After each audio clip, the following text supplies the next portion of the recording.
안녕하세요. 반갑습니다. 돈만의 TV의 한동 대표입니다. 자, 오늘은 좀 교육을 좀 해보도록 하겠습니다. 칠판이 이렇게 나와 있으면 교육이 좀 있어요. 자, 요즘 뉴스 보시게 되면은요, 삼천리 사태, 선광, 뭐 하림, 다우데이타 이런 얘기들이 많이 나오고 있습니다. 근데 이제 요 두 개의 기업이 지금 뭐 이렇게 싸우고 있는 것 같아요. 주가 조작이네, 아니네, 뭐 말을 많이 하는데. 제가 볼 때는 주가 조작이면은 분명 없는 것 같습니다. 주가 조작이라는 게 별거 아니에요. 음, 많은 사람들이 계속 이렇게 해서 가서 사서 모으자. 어, 그리고 뭐 이렇게 서로 주거니 받거니 매매를 하게 되면 그 자체가 이제 주가 조작이 되는 거고요. 그리고 이제 유통 주식 없는 부분은 물량을 잡아서 못 팔게 하는 것. 네, 이것도 주가 조작이죠. 근데 이제 뭐 주가 조작 이후에 하락의 주범이 이제 뭐 키움에 있다. 뭐 이렇게 뭐 얘기를 하고 있는 상황인데 뭐 얘기가 많습니다. 그런데 그 주가를 샀던 종목들 보면 우리가 저평가라고 샀다고 하죠. 자, 저평가라는 건 뭐예요? 말 그대로 기업의 가치 대비해서 주가가 낮으면 저평가입니다. 그런데 주가가 올라가면 저평가 매력이 없어지는 거죠. 그러면 매매를 멈춰야 되는 게 맞는데 들어오는 족족 다 샀다라는 것은 이거는 뭐 어쩔 수 없이 빼어나오기 힘든 그런 상황으로 보시면 될 것 같고요. 자, 그러면 뭐 그렇게 얘기돼요. 다우데이터가 음, 5단위의 영업이익을 올리는데 시가총액이 6천억밖에 안 해서 저평가였다라고 샀다라는 거죠. 근데 주가가 올라가면서 이 다우데이터의 시가총액이 거의 3조 원까지 올라갔었다라는 겁니다. 그럼 저평가 매력이 사라져야죠. 자, 여기서 함정이 있어요. 그러니까 우리가 이제 다우데이터의 영업이익을 보게 되면요. 뭐 영업이익 자체가 뭐 7천억, 8천억 이렇게 나온단 말이에요. 한번 자 보도록 하겠습니다. 자, 여기서 이제 여러분들이 이제 좀 저평가냐 아니냐 좀 판단할 줄 아셔야 되는데 이 실전 한번 보시게 되면요. 자, 다우데이터의 영업이익을 한번 보도록 하겠습니다. 자, 여기 보시게 되면요. 영업이익 조단위였어요. 이건 맞는 말입니다. 영업이익이 조단위예요. 작년 좀 줄어서 7천억을 기록했다라는 거죠. 그러니까 이것만 보고 이거는 주식의 초보가 아닌 이상은 이걸 가지고 저평가라고 할 수가 없다라는 거죠. 그러니까 저걸 가지고 저평가라고 했다는 것은 좀 지식이 좀 모자라지 않냐. 이런 생각이 듭니다. 자, 왜 그런지 말씀드릴게요. 자, 이 다우 데이터는 지분 구조를 한번 보도록 하겠습니다. 여러분들이 꼭 이걸 아셔야 돼요. 제가 책을 한번 꼭 읽어 보겠습니다. 책이 있어요. 뭐 제가 홍보하는 내용은 아닙니다만은 이 책을 제가 집필한 책을 보게 되면 그 이제 적정가를 평가하는 그 방법에 대해서 제가 이렇게 에, 설명해 놓은 그 부분이 있습니다. 그래서 그 적정가를 어떻게 평가하느냐 한번 보도록 할게요. 주식투자 마법 공식인데요. 주식투자 마법 공식 여기 보시게 되면 초보자도 쉽게 따라할 수 있는 기업의 적정가치 평가 보기요. 자, 이거를 보게 되면요. 영업이익을 기준으로 일단 평가를 합니다. 자, 그런데 여기에서 제가 이제 강조드리는 건 뭐냐면 어, 그 자회사들 있죠. 이 자회사들, 자회사들을 어떻게 평가하느냐의 싸움이에요. 그러니까 뭐 여기서 다 보시게 되면은 영업이익이 높다고 해서 그리고 그 영업이익 대비해서 시가총액이 낮다. 이게 무조건 저평가가 아니라는 겁니다. 자, 그 예형을 한번 제가 설명을 한번 드려보도록 하겠습니다.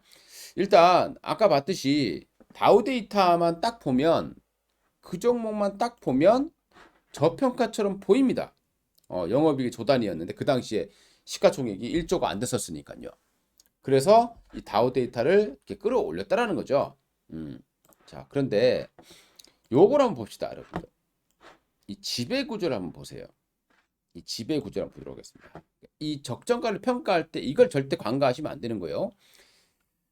이 다우기움의 그룹 지배 구조를 보게 되면 김익래가 회장이죠.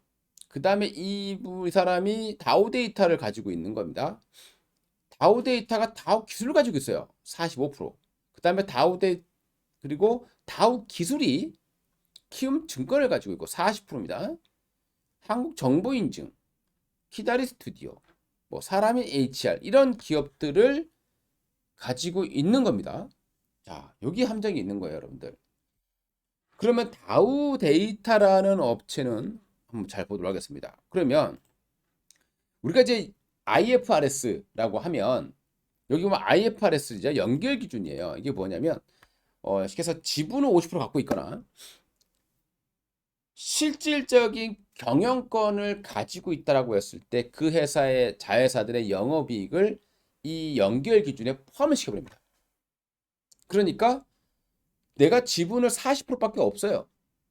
그런데도 키움증권의 어떤 실적을 그대로 반영한다는 겁니다. 자, 그러면 다우 데이터 있죠. 그럼 다우 데이터가 누굴 갖고 있죠? 다우 기술 갖고 있는 거죠. 그럼 다우 기술 한번 보겠습니다. 다우 기술 역시 영업이익을 보시게 되면 거의 비슷합니다. 자, 한번 보도록 할게요.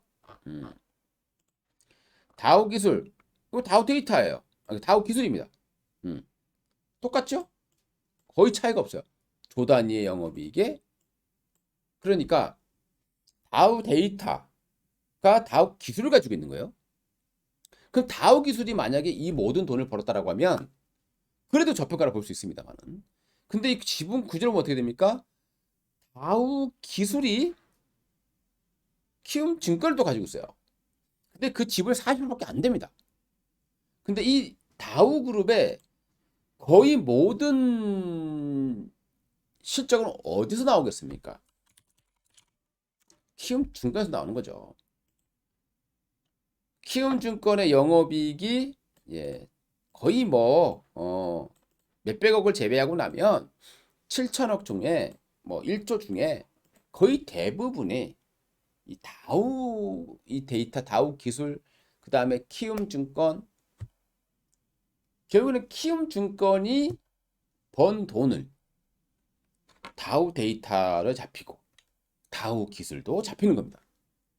그러니까 실질적인 가치는 그러면은 쉽게 따져서 키움증권의 가치를 또 주고 그 지분 가지고 있다 해서 다우 기술을 또 주고 또 거기다 다우 데이터가 다우 기술을 가지고 있다 해서 또 지분을 주면 안 되잖아요. 그러니까 지금 키움증권의 시가총액이 현재 2조 3천억입니다. 2조 3천억이에요. 1조를 버는 기업이니까 뭐 그렇게 평가를 받고 있겠죠. 그리고 현재는 6천억까지 떨어져 있는 상황입니다. 자, 그러면 여기에서 다우 데이터가 지분을 40%밖에 안 갖고 있다라는 거죠. 그러면 영업이익 7천억 중에 60%를 빼버려야죠.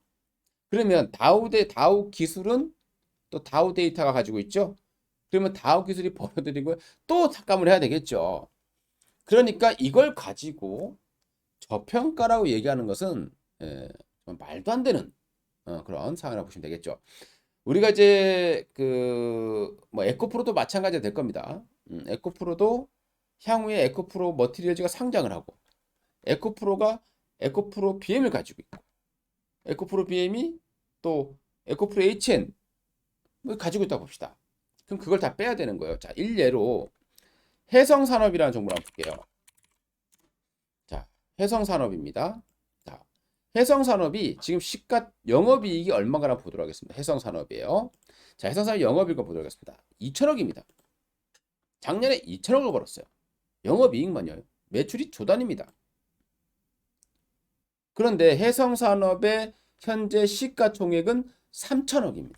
자, 그러면 물론 저평가긴 맞죠. 3천억은 너무 싸다라는 생각이 들긴 합니다만은 이게 만약에 6천억을 넘어간다 라고 했을 때는 저평가를 볼 수 없는 거죠. 왜냐하면 자 보도록 하겠습니다. 이 해성산업이라는 업체가 지분이 이 영업이익이 어디서 나오느냐는 거죠.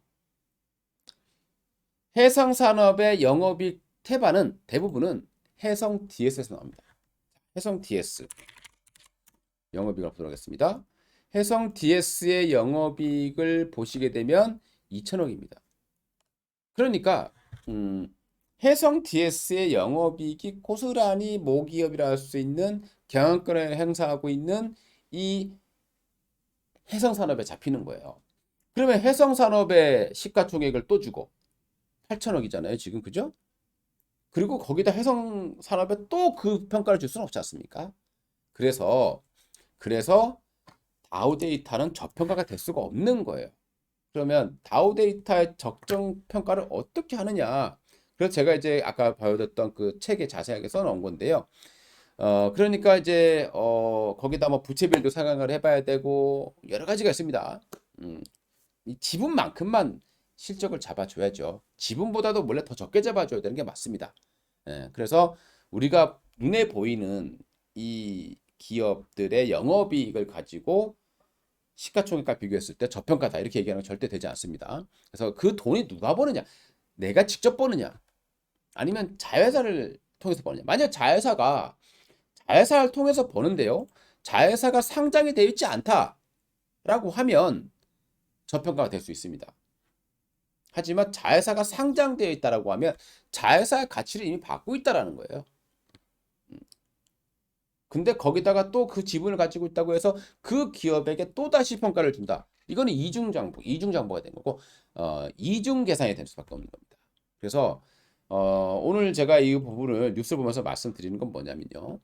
뉴스 중에 약간 변명 같은 얘기일 수도 있습니다만은 다우 데이터가 조 단위의 영업을 올리는데 시가총액이 6천억, 7천억밖에 되지 않아서 저평가라고 샀다. 계속 모았다라고 하는데요. 절대 저평가가 아니었다. 그러니까 다우 데이터가 주가가 급락을 하면 어떻게 됩니까? 다시 원점으로 왔죠, 다우 데이터가. 그러면 다우 데이터를 저평가라고 생각하고 사야 되는 게 맞잖아요. 근데 사람들이 많이 사진 않습니다. 물론 반등이 나오겠지만은요. 예, 그러니까 저평가라고 볼 수 없는 거죠. 예. 그러면 이 다우 데이터의 주가가 올라가기 위해서 필요한 건 뭐가 되겠습니까? 바로 키움증권의 실적 호전이 있어야 되겠죠. 그럼 키움증권이 실적이 좋아지려면 어떻게 됩니까? 증시가 하락을 보여줘야 되겠죠. 지금 증시가 하락입니까? 자, 그러니까 여러분들 여기서 주가가 키움증권이 올라가지 못하는 상황에서 혼자 이렇게 올라갔으니 이렇게 급락이 나올 수밖에 없다라는 거죠. 자, 주식은 참 여러 가지 복잡한 내용들을 많이 가지고 있어요. 그래서 오늘 뭐 간단하게 말씀드렸는데 적정가를 평가할 때 보통 우리가 영업이익, 뭐 제조업 다르고 성장기업 또 달라요. 그러니까 성장, 뭐 고속 성장 같은 경우는 영업이익 대비해서 40배도 주고 50배도 줍니다. 근데 그 성장의 3년 안에 그 영업이익, 그 시가총액에 걸맞는 그 실적을 내야 되겠죠. 자, 쉽게 보면 지금 500억을 버는 기업이에요. 그러면 40배 주면 얼마가 되게 시가총액이 500억짜리에 40배면 2조 원 정도 시가총액이 된다 칩시다. 자, 그러면 이 2조 원의 시가총액을 유지하기 위해서는요. 향후 2, 3년 안에 보통 우리가 이제 15배 정도 준다고 생각했을 때요. 그러면 2, 3년 안에 못해도 2조 그러니까 2조의 10분의 1 하면 2천억이죠. 그러면은 만약에 2조 원을 유지하기 위해서 필요한 부분들은 최소